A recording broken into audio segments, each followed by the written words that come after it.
This is the first of 3 long exposure sunset photos that I'll be posting over the next 3 weeks. And this was with the others. They're all taken at Milford Lake in Kansas in June, kind of late June of 2019. This is the first photo, and what you're seeing here is not actually supposed to be here. This is supposed to be a field with a boat launch in the distance, but the lake was historically flooded while we were there. I think it was up like 30 feet over normal, and that made for some interesting scenes, like this tree in the middle of a lake, which it's actually just a tree in the middle of a field, but it had this interesting look about it when we were there.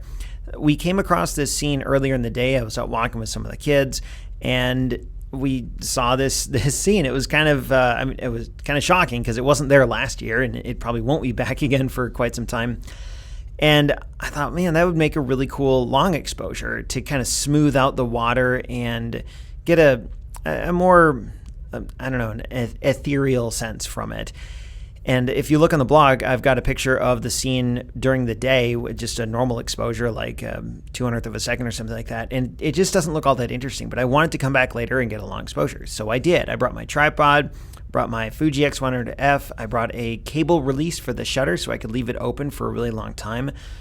And I came back around sunset. I wasn't sure exactly how much time I would need for the exposure.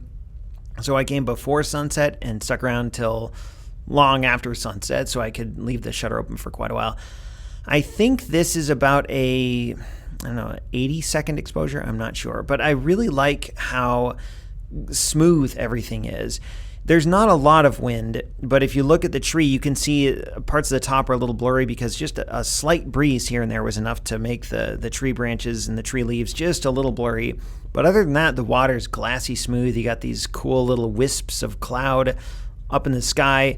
And I mean, obviously the sky is full of clouds, but it has this kind of brushed look to it because it was such a long exposure, and you don't get that look normally.